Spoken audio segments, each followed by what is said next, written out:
You will hear a number of different recordings, and you have to answer questions on what you hear. There'll be time for you to read the instructions and questions, and you have a chance to check your work. All the recordings will be played once only. The test is in 4 sections. At the end of the test, you will be given 10 minutes to transfer your answers to your answer sheet. Now turn to Section 1. Section 1. You will hear a conversation between Cindy and Bob. First, you have some time to look at questions 1 to 10. Now listen carefully and answer questions 1 to 10. So, Bob, how many people have said that they're coming on the company picnic? Well, Cindy, we've got 35 definites and another 10 probable. Shall we say 50? I think so. And we've fixed the date for... The 26th, the last Sunday in August. Great. I hope the weather's good. Should be. Now, we have to decide where to order the food from and what kind of things we want. Right. What's our budget? We've decided to go for £10 a head for food and £5 a head for drinks. OK, I got some pamphlets from caterers. What do you think? The most important thing is to make sure that there's a variety of food. We don't want people complaining that they don't like anything. We also don't want food that could deteriorate in the sun. Ice cream, that kind of thing. You've seen these pamphlets. What do you think? Well, I thought Paris Kitchen looked good. The price almost exactly meets our budget, and they seem to have a good variety. I don't know. A friend of mine used them for her company and wasn't impressed. Really? What exactly didn't she like? Well, the food. She said the food was good, but not quite the variety they'd expected. The drinks included some wine, which was apparently not very good. Oh, well, perhaps we need to consider this one, company caterers. Looks a bit pricey. Mind you, I've heard that they are very good. Let me check the price. Yes, £12 a head for food. That's more than our budget. Do you think we could get a discount? Let's see if it says anything in the pamphlet. Yes, they do offer a discount for groups of more than 30. 10%. Does that help us? 10% off £12. It's still more than we budgeted for. Hey, look at this one. Celebrations. It's a new company. I asked a few people about them, but no one has any ideas. Well, let's see. £9 a head for food and £5 a head for drinks. That's fine. What kind of food do they have? It says here that they just provide cold meals for picnics. Well, that's okay. And they include vegetarian dishes. We do have some vegetarians to take into consideration. Well, it looks good to me. The only problem is their lack of experience. I mean, it's a bit of a risk, isn't it? Yes, if the food's no good, we'll look incompetent. Ah, look here. It says that we can visit their premises and try some of the dishes they offer. You mean we might get a free lunch? Shall we call them and arrange to go and see them? OK, which day? How about tomorrow? No, we've got that meeting. The day after tomorrow, Thursday. Good. Time? 11? Good. Right. What's their phone number? 28653479. We also need to ask them whether they can deliver straight to the picnic site, don't we? Yes. I don't think that'll be a problem, though. I mean, it's on the outskirts of the city, but it's not too far away. Does the price include delivery? It doesn't say, but the other companies include it, so they should. If they don't, our budget still allows us to pay a small fee. That is the end of Section 1. You now have half a minute to check your answers.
Now turn to Section 2.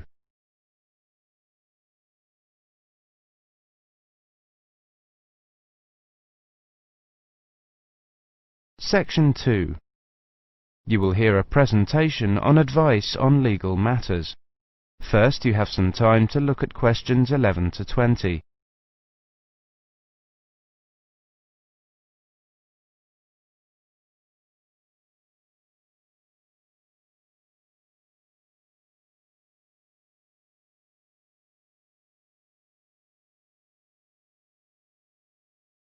Now listen carefully and answer questions 11 to 20.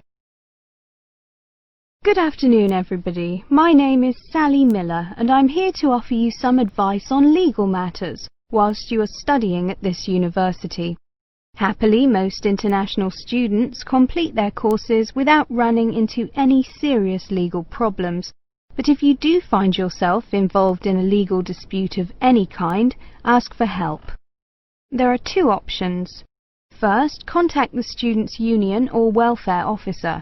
Even if they cannot help you directly, they should be able to advise you where to go for help.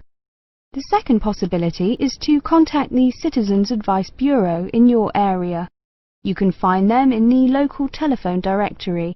They will be able to recommend a solicitor if you need one, and tell you if there is a local law centre providing free legal advice. They will also be able to tell you whether you can claim legal aid to help pay for any court and legal fees. Let me give you some basic information about the police. The police have the power to stop and search anyone who appears to be behaving in a suspicious manner. If you are arrested for any reason, even if you know it to be a wrong reason, remember a few very important things. 1. Don't be aggressive. 2. Do not try to bribe the police officer. 3. If you are arrested by plainclothes police officers, ask to see some form of identification. 4. Give your true name and address if the officer asks you to. Lying to the police is a criminal offence. 5. Do not sign any statement until you have received advice from a solicitor. There is always a solicitor on duty at every police station. 6. You will be entitled to make one telephone call. If you use this call to telephone a friend, urge your friend to contact someone from your university or from the Students' Union and get advice about what you should do next. If you find yourself in trouble with the police, it is very important to get professional advice.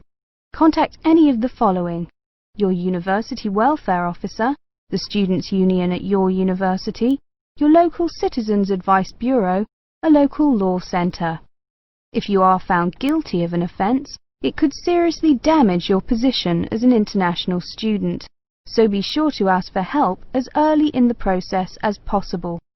Remember, obey the local laws. The laws here may not be quite the same as in your own country. Here are a few examples of actions that are illegal here. It is against the law to possess offensive weapons. For example, knives, guns, chemical sprays used for personal defense. Even women are not allowed to carry sprays or other deterrents to protect themselves against possible assault, except for rape alarms. Possess or supply hard or soft drugs. Disturb the peace. This is called disorderly conduct. This means that you can be arrested for being too noisy or rowdy. A few words about drinking. In this country, it is perfectly acceptable for adults to drink alcohol in moderate amounts. For many people, drinking is an established part of their social life. Going out for a drink is how they relax or spend time with friends. If you go to a party or visit people at home in the evening, your host will probably offer you a drink. Often a lot of university social life can revolve around drinking, especially for undergraduates. Do not be surprised if people arrange to meet in a bar, or if events are held in a pub. But you are not obliged to drink alcohol if you do not want to, even if you are in a pub or at a party where everyone else is drinking. You can always ask for a non-alcoholic drink instead. And If you feel uncomfortable going to places that serve alcohol, explain this to your friends. There are lots of other places where you can meet. If you do choose to drink, remember that you should never drive a motor vehicle after drinking alcohol. It is dangerous, and the police can impose serious penalties on you. Also, remember that being drunk in public is not acceptable either, and the police can arrest you for it. Drugs and alcohol can cause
Now turn to Section 3.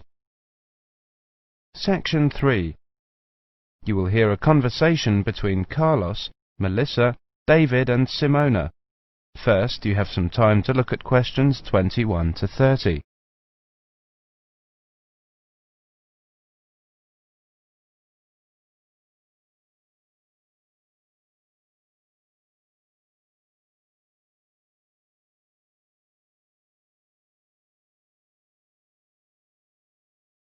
Now listen carefully and answer questions 21 to 30. Okay, everyone. Let's look at what presentation tips we come up with for our next seminar, Melissa. Okay, here's my first tip. Show up early. Some experienced presenters say that something good is bound to happen. I'm not sure about that, but... Well, you may have a chance to head off some technical problem. Also, at the beginning, before you actually begin your presentation, people filter in slowly. It's a great time to introduce yourself. Can't argue with that. Simona has some ideas about opening. Have a strong opening. I picked up a few ideas for structuring your opening. First, never apologize. If you're worried the presentation won't go well, keep it to yourself and give it your best shot. Besides, people are usually too preoccupied with their own problems to notice yours. I like that. Open by addressing the following 3 questions. What's the problem? Who cares? What's your solution? Excellent suggestion. David, you've gone quiet. Well, my next suggestion is PGP. That means that with every subtopic, you should move from the particular to the general and back to the particular. Even though the purpose of a subtopic is to convey the general information, bracing it with particulars is a good way to draw attention and promote retention. I've got another one. This might not be a tip so much as a law. Give everyone at least one piece of paper. A piece of paper is a record from your presentation. People can use that to help recall the details of the presentation, or better yet, to tell others about it. The next tip I have is know your audience. This is, of course, a general piece of advice for public speaking. See if you can find out what styles of information a presentation they are most familiar and comfortable with. Adapting your presentation to those styles will leave fewer barriers to the direct communication of your material. I like that idea. We mentioned possible technical problems before. My next point is that maybe speakers should rethink the overhead projector. Is one really necessary? I think that often is, but I agree with your basic point, Simona. Don't use one just because it's there. Maybe a good tip is to consider carefully what you're putting on your slides. Yes, David, that's a very good point to make. Slide content is, well, you don't want too much, too little. Carlos? Good points, both of you. Another point I have is to respect the audience. Don't condescend by dumbing down your lecture. Show them respect by saying what you believe and what you know to be the whole story.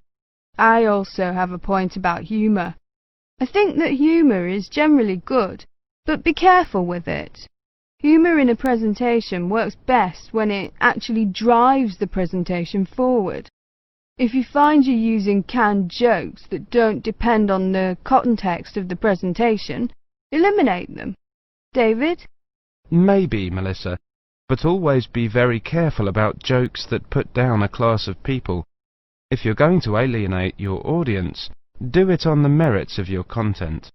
Also, avoid masculine or even feminine pronouns as universals. It can be a nuisance to half the audience. As universals, use the plural they. The Oxford English Dictionary has allowed they as a gender-neutral singular pronoun for years. Thanks, Simona. Thinking towards the end. Take care with the questions. Many people judge the quality of your talk not by the 20 minutes of presentation, but on the 30 seconds you spend answering the question. Be sure to allow long pauses for questions. 10 seconds may seem like a long pause when you're at the front of the room, but it flows naturally from the audience's point of view. Let people know you believe your material. Speak with conviction. Believing your subject matter is one of the best ways to speak more effectively. Finish early, and something good is almost bound to happen. If nothing else happens, people will be able to leave early, and suddenly they'll have an extra couple of minutes to do things they didn't think they'd get to. People will really like you if you do that. I think we have missed the key point. Practice. Practice over and over and over. If you can, record your presentation. Play it back and watch yourself. You'll discover 1,000 horrible things you never knew about yourself. Now watch it again without the sound. Why are your hands flying around like that? Now listen to it with the picture. Get rid of those ums. Now watch it at twice the normal speed. This emphasizes low-frequency cycles in your gestures. David, those were excellent points. I have one more, something quite simple, but often overlooked. I read that the two most dehydrating things you can do in a modern civilization are live presentations and air travel. I don't know if it's really true, but the message is that the way to stay sharp is to drink lots of water. Take care of your body, especially your voice. If possible, avoid alcohol too. So, we've got to organise these points now. That is the end of section 3. You now have half a minute to check your answers.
Now turn to Section 4.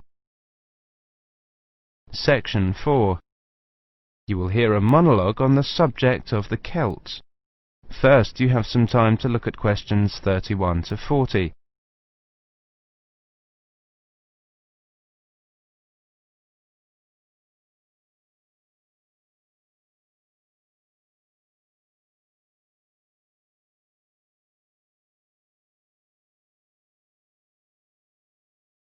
Now listen carefully and answer questions 31 to 40.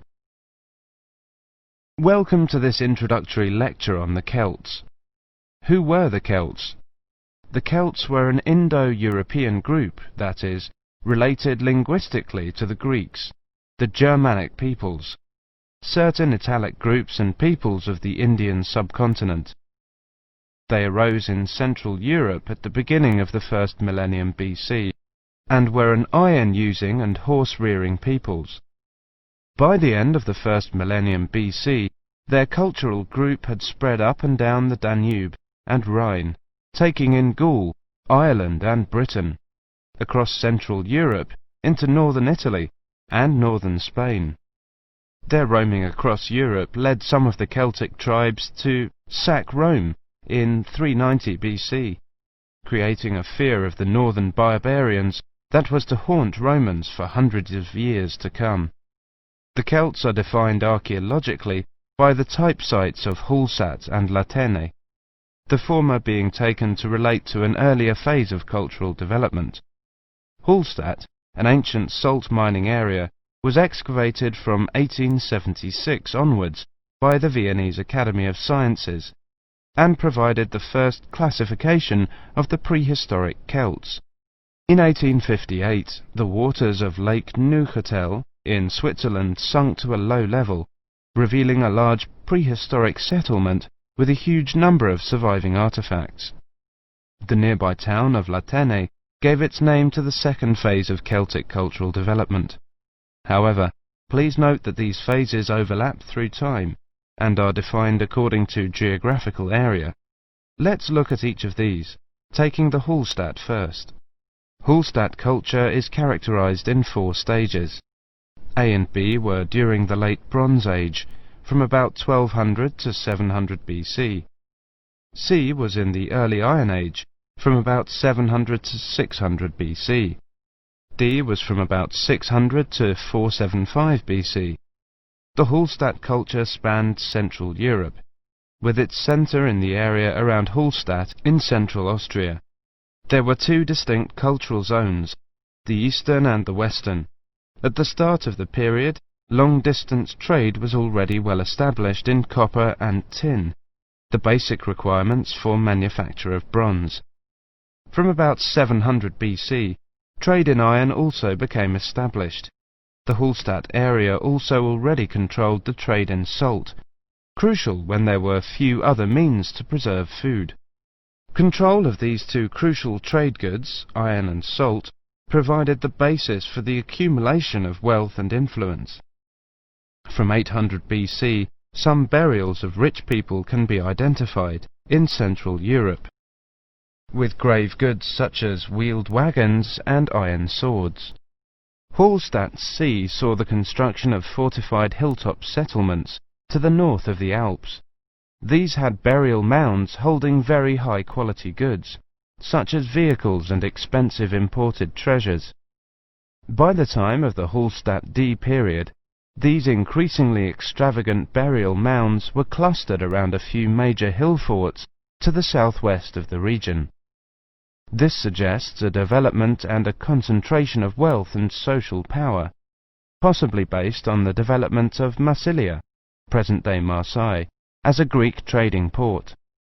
The expansion of luxury trade brought greater opportunities for profit and helped to create an increasingly stratified society, with the development of a wealthy nobility. Over the period from 1846 to 1863, 1,000 graves were found at Hallstatt, with an astonishing range of artifacts, including clothing and salt mining equipment, as well as weapons, jewellery, pottery, and imported bronze vessels in the chieftains' graves. The Latène era was the time of Celtic expansion and migration, and the time of formation of the myths. The Latène culture is named after the site in Switzerland where it was first discovered.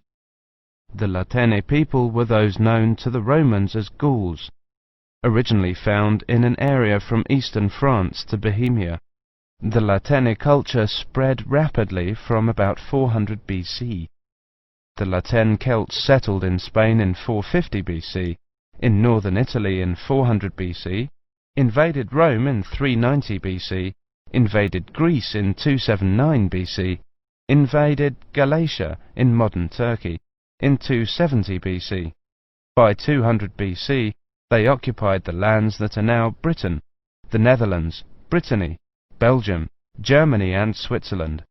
There is much debate over how much of the expansion into Britain was achieved through invasion and settlement, and how much was the expression of cultural transfer that accompanied trade and reflected the commonality of kinship and language of many tribes. There is little evidence for actual migration of Latène people into Britain. Nevertheless, it does appear that the Latène culture was more militarily focused than the Hallstatt one. The Latène graves across Europe hold iron weapons, swords and spearheads, and wooden shields, as well as everyday items such as razors, yokes, cauldrons and jewellery. That is the end of section 4. You now have half a minute to check your answers.